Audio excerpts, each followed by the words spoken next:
Peter is shocked when he finds out what his father does for a secret job, and both of them are blissfully unaware of what they will encounter on this nightmare camping trip.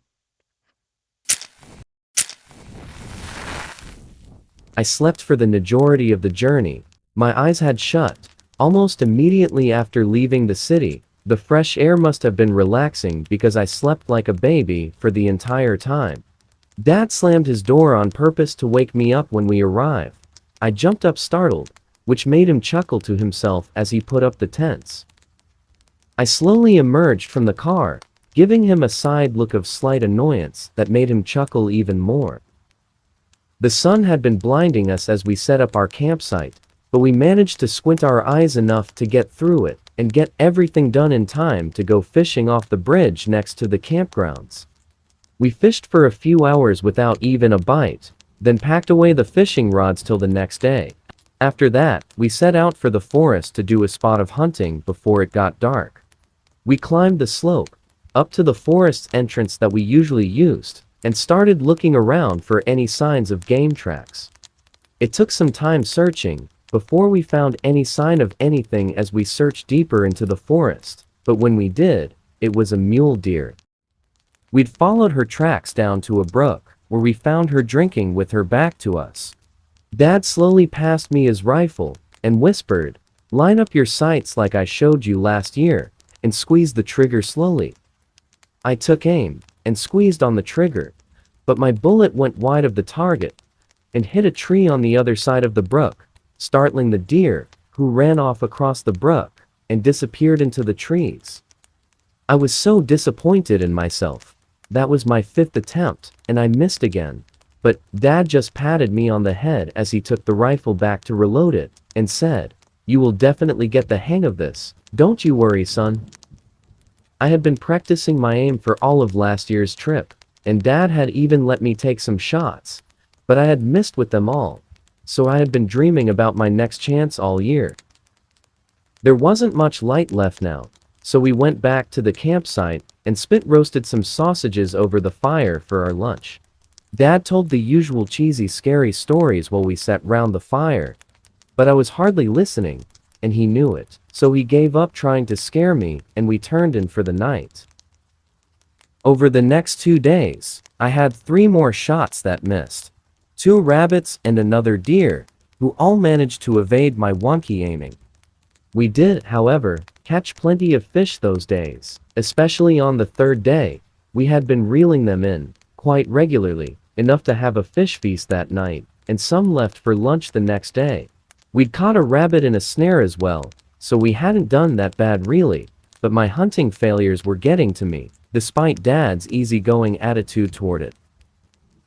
I kept thinking I must be doing something wrong, but I was following all my dad's instructions to a T, so I couldn't understand how I kept missing the target every time.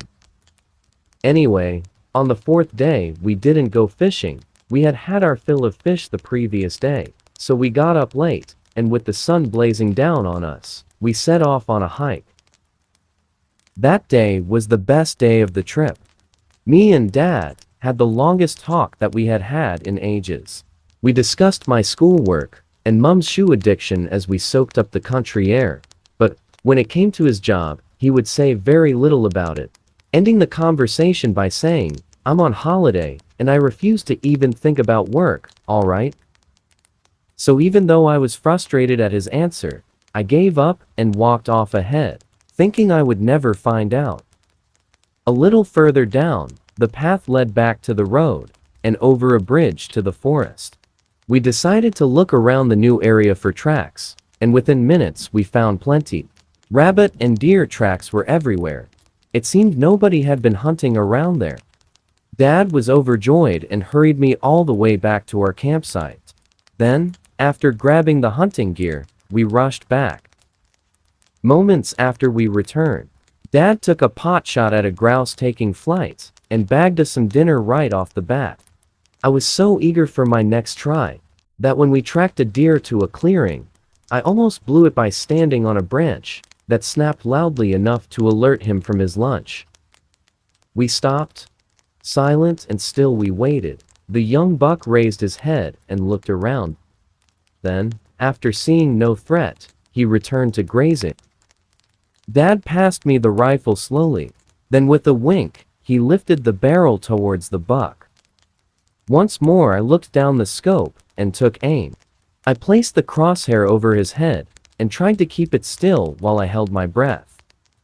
I pulled back slowly on the trigger.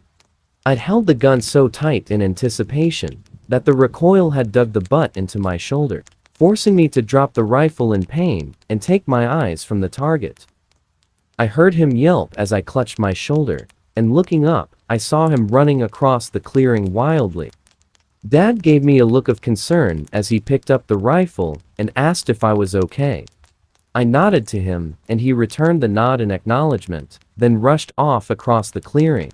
As he ran, he shouted back to me, "Hurry up, or we'll lose him." I was in shock. Had I hit the buck? I had assumed I had missed again after seeing him run, but Dad shouted back again, "He's down. I see him. Come on." That confirmed it, so I ran after him, immediately forgetting all about my injured shoulder, and as I ran, the realization sunk in. I had done it, finally, a hit. Not a clean hit, it appeared, but even Dad looked excited. As I exited the clearing, I found Dad standing a few yards from the buck, who was laid against a tree base with his head up. Their eyes were locked in a staring match of pure willpower, but then, I burst in unannounced, and he let out a cry that startled us both. It was an extremely high-pitched cry of panic, and as he attempted to get up, I could see where my shot had hit him. It had gone straight through his thighs, in one, then straight through, and out the other side, rendering both of his back legs fairly useless. He struggled in vain for a few moments while we watched. Then, as he ran out of energy, his movements slowed to a stop, and he laid back, snorting loudly and baring his antlers at us. Dad walked over to me, reloading the rifle. He held it out and said, "You need to finish the job." I looked at him distastefully. The thought of shooting an injured animal just seemed wrong to me, even though I knew I was the one who injured him. But that just made it worse.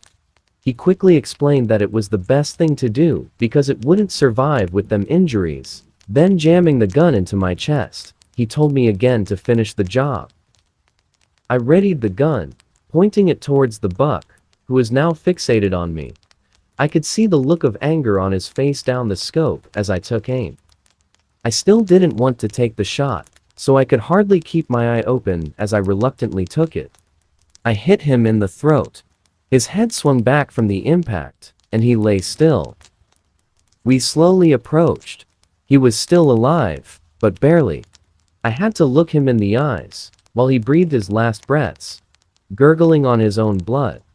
They had a sad, defeated look in them that I couldn't get out of my mind all night. Dad questioned me about my feelings on the situation, but I wasn't sure exactly how I felt about it. I was in shock. I felt so guilty for taking his life like that. I hadn't even thought a hunt could turn out that way. So I just stood there, looking at him, while he prepared my first kill for travel.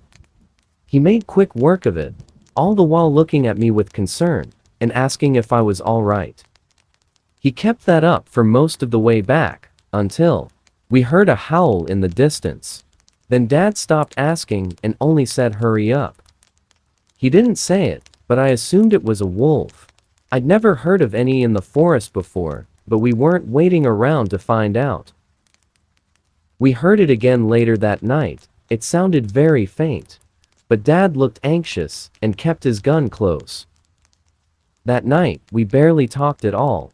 Dad looked very uneasy and stayed up late. As for me, I couldn't get the image of those eyes out of my mind. I sat dazed while Dad prepared the meat. Then I turned in early and surprisingly fell straight to sleep. That night, I dreamt I was being chased through the forest by the shadow of a buck. Its antlers stretched out towards me, encompassing everything in their way. There was also a pair of glowing red eyes, darting amongst the trees behind me as I attempted to escape this beast. It was one of those dreams where you feel like you're running in slow motion, and, as the shadow was right upon me, I woke up screaming in a cold sweat. I looked around, and noticed Dad wasn't in bed. I looked at my watch. It was a little past 3 a.m. I listened to see if I could hear him, and I could hear footsteps in the distance, coming this way, so I laid back down. I listened as the footsteps approached and stopped outside the tent.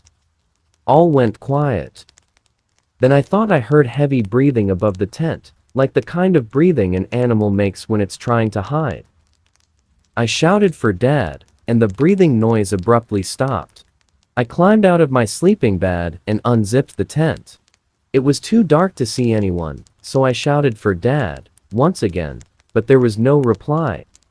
I looked around the tent in the dark till I found my flashlight. This was getting too weird. Where was Dad? And what was just here if it wasn't him? I sat back, pointing the flashlight at the tent's entrance, and tried to calm myself down. I told myself I didn't hear the breathing, I was still half asleep or something. But then, I heard footsteps again. I sat quietly this time, listening cautiously as they approached the tent. But now, it was Dad. He looked funny at me as he entered the tent and asked what was wrong. I didn't want to look stupid, so I told him about the nightmare and left it at that. But he gave me another funny look and asked was that all. I said yes, and then asked him where he had been. He said he had been down at the farm, taking a shower before bed. I laid thinking to myself before falling back to sleep, that this was the weirdest camping trip ever. Did that actually happen? But this was just the beginning of it. I didn't sleep much after that, so as soon as it was light enough to see, I got up and went down to the river to skip stones.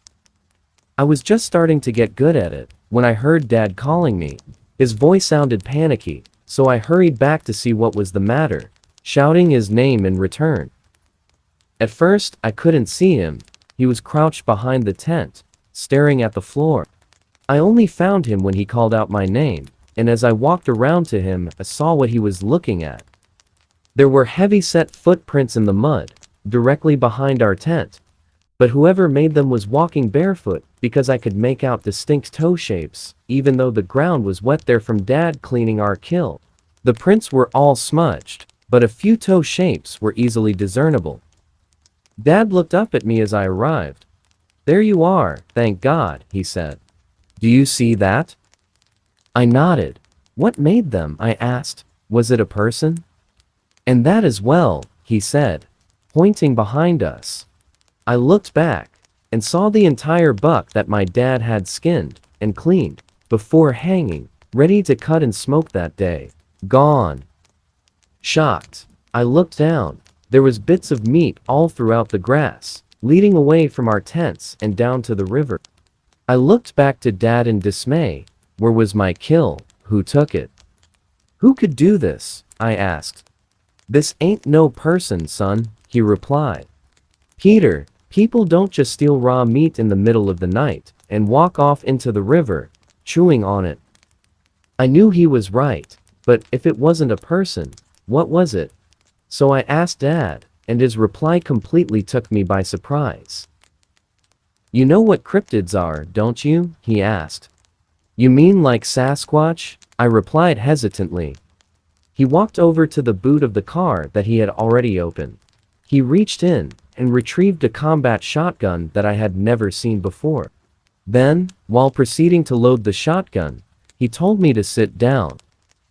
This was a very long conversation, so I will spare you guys the full story and give you a shorter explanation. Basically, I finally found out where my dad works. He works for the Secret Service as a cryptid hunter, or at least he's a cryptid hunter's partner. All those late nights, now I understood, but I could hardly believe my ears. Was this for real? He went on to explain that there are hundreds of different types of cryptids out there, and some are extremely dangerous, cocking his shotgun, as he emphasized the word dangerous. He told me he had been aware of something in the area since that first howl, so he had stayed up and went to look around last night. So he wasn't taking a shower at all, and he must have scared it off when he returned. Luckily for me, or I might have ended up replacing the buck meat as dinner.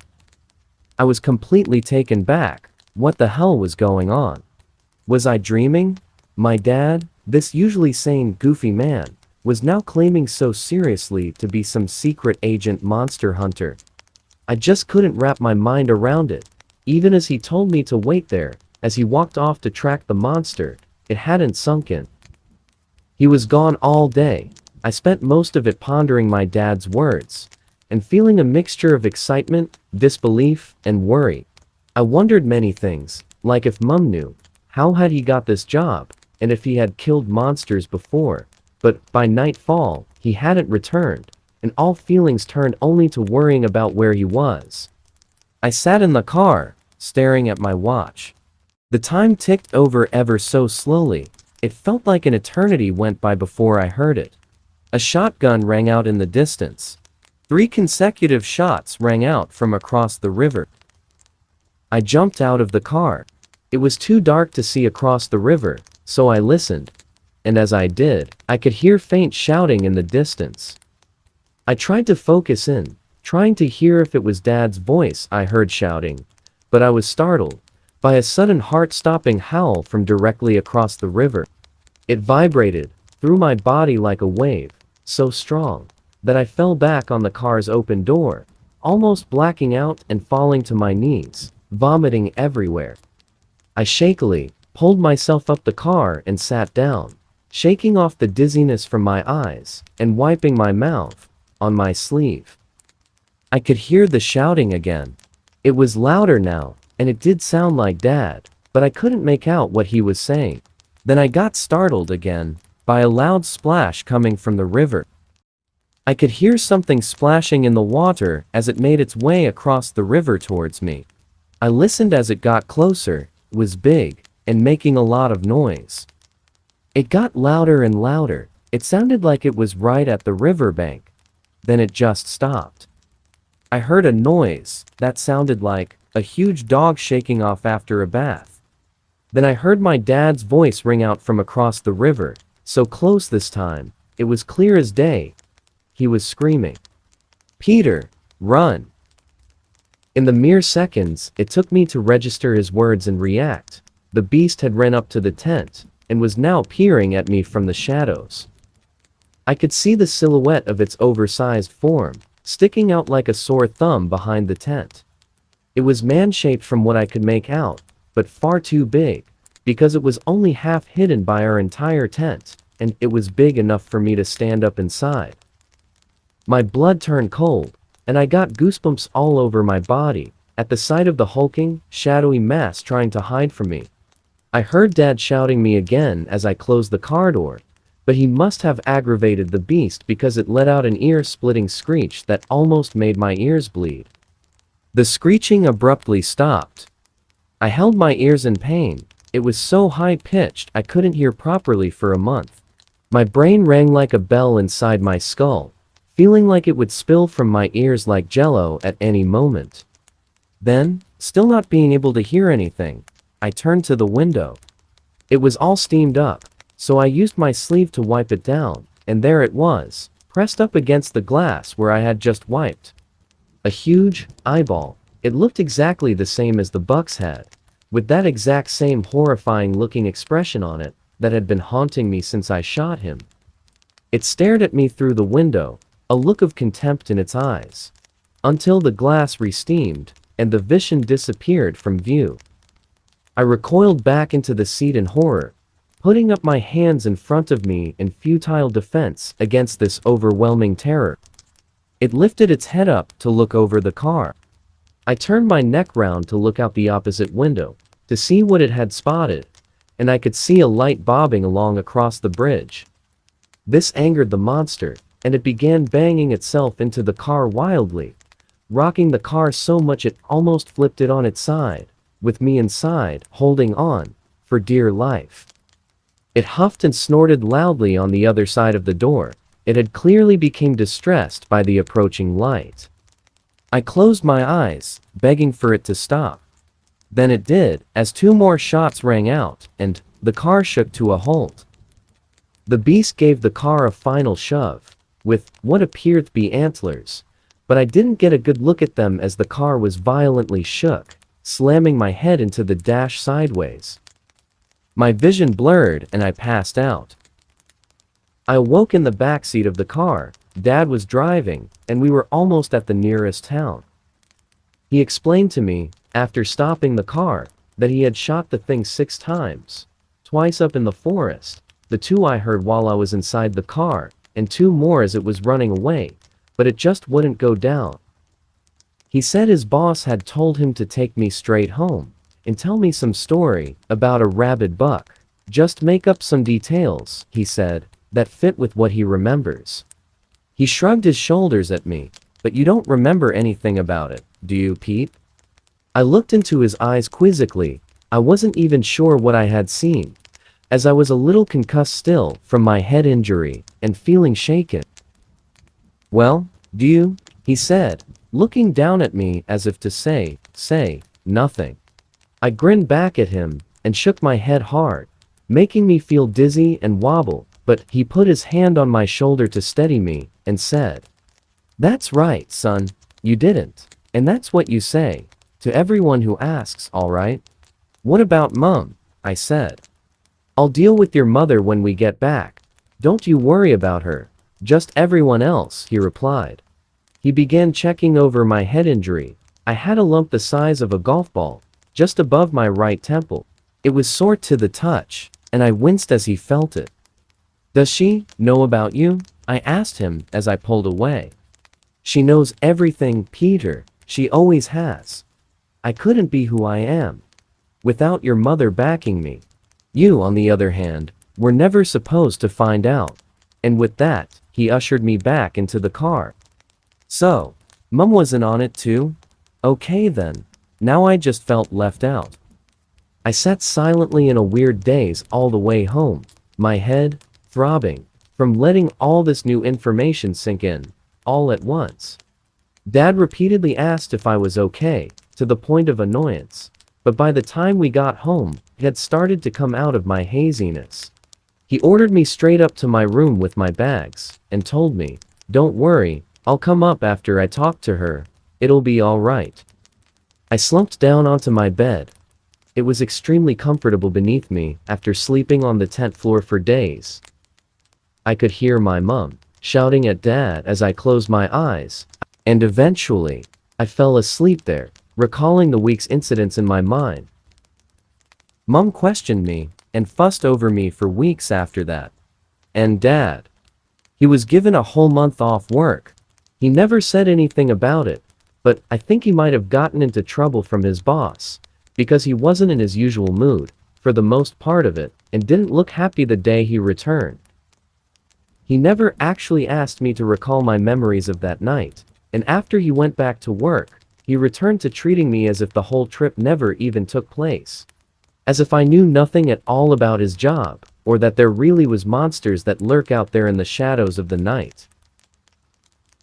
My dad, he's retired now, and I'm obviously using a fake name for security reasons, you understand, right? So, I think I'm fairly safe telling my encounter to you. I've never been back to that place. Dad stopped taking me there after that. The experience has made me cautious of everything, even now when I'm out camping, and I've never shot anything else since either. He was my first and only kill.